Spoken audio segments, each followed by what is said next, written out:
Look back at what you've done, played, seen, and done over the years. It's not so wrong for me to think you have a favorite game you hold close to your heart.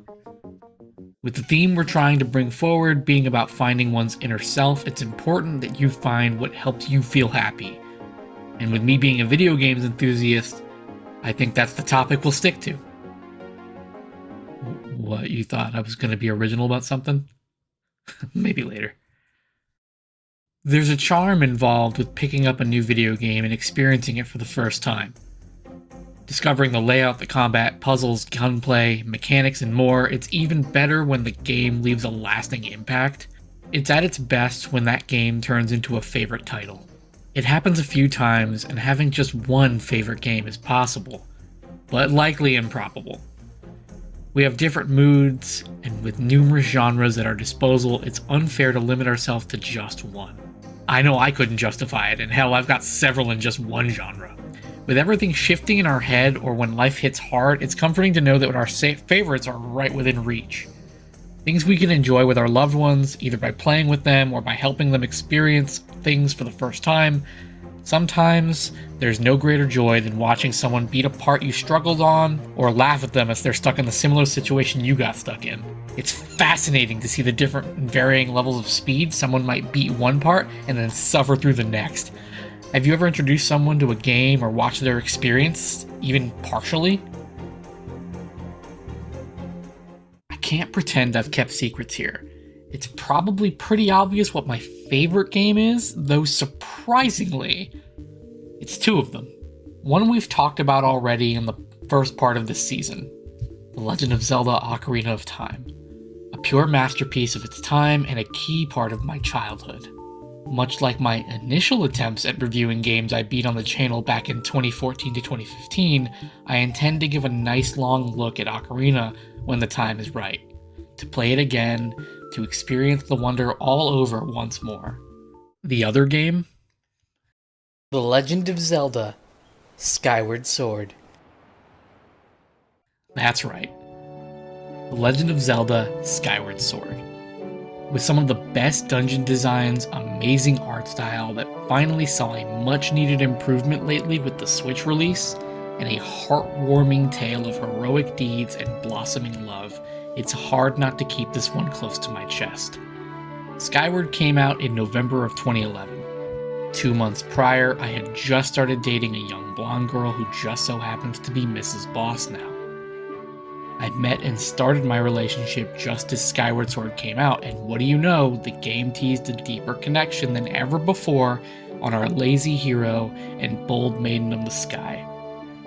It was special to be able to play it together, even for a little bit. It was a growing point for me. Ocarina of Time and Skyward Sword often tussle in my head for being number one. In fact, it would depend on my mood for which game I'd say is king. But let's be honest, they're both phenomenal entries in an already stellar franchise. Suppose anyone who gets to know me already can tell immediately that I'm a massive Zelda fan. I play games similar to it like Okami, Darksiders, Tunic, Oceanhorn, and Death's Door all the time, and every now and then I get an urge to go back to my classic fix.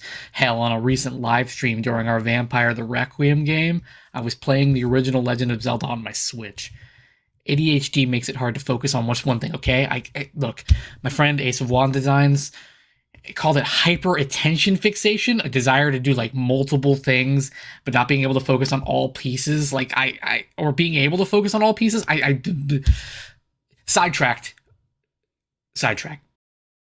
You get to know me, and my first conversation might be related to Zelda, but the second one, well, may your heart be your guiding key. They can take your world. They can take your heart. Cut you loose from all you know. But if it's your fate, then every step forward will always be a step closer to home.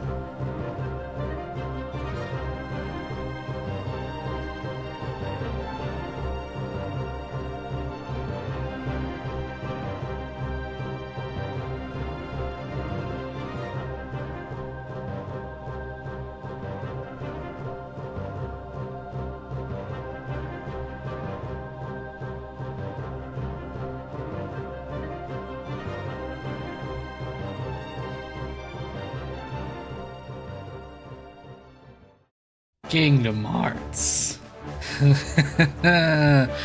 Open the door to darkness. Another franchise from youth to now, an ever-expanding labyrinth of story ideas, gameplay mechanics, flashy combat, and way too much cheese. Bad news for everyone else, I'm pretty Gouda with all the cheese. The mix of Disney and Final Fantasy creating its own identity and canon never ceases to bring a smile in each installment. And, you know, a million different ways to cry when the games just kind of take your heart out of you, pun intended. Now that every game is accessible on one platform, with some exceptions, it's easier than ever to give this monolithic series a try. From 2002 all the way to 2019, I have played and beaten all of the games. I was so upset when we got a handheld release, because, well, my vision issues. I have what's known as Marfans, and it had dislocated lenses, so I couldn't focus and was taught to focus through the small corner that I had in my eye. In 2014, I actually had the chance to get that fixed. They replaced my lenses with synthetic ones, and which make my eyes kind of like super shiny, but you know, it's just it's a method to see in the dark, or to identify me in the dark. I am significantly less stealthy with shiny eyes. Or I could blind you if you reflect them. I haven't tried that yet, I'll let you know how that works. But going back to, you know, what the handheld releases were, Birth by Sleep and Dream Drop Distance in particular were like near impossible. The 3D movement on a small screen, and Dream Drop in particular with the double screen, I couldn't do it. At least now it's not much of an issue. I think it'd be fitting to sit down and have another video similar to the Ocarina video, giving at least the first Kingdom Hearts some spotlight. Not that it really needs any introduction. It also gives me an excuse to resume getting 100% on the Xbox. Even though I might have already done that on the PlayStation, don't judge me. I don't have a problem. It's not a problem. Side tangent again over. I'm going to repeat the question. What are your favorite games? It could be just one, or it could be a few. I asked my wife the question and got a tactical breakdown of what fun was, like a drill sergeant just kind of telling me straight up what the plan was, except it's how to maximize fun and how we enjoy things. It's Odin Sphere, by the way. She loves Odin Sphere. I kind of want to consider what comments I see and perhaps do the honor of trying the games out and talking about them. Like I said, it's always great to introduce people to new things. And it's the same vice versa.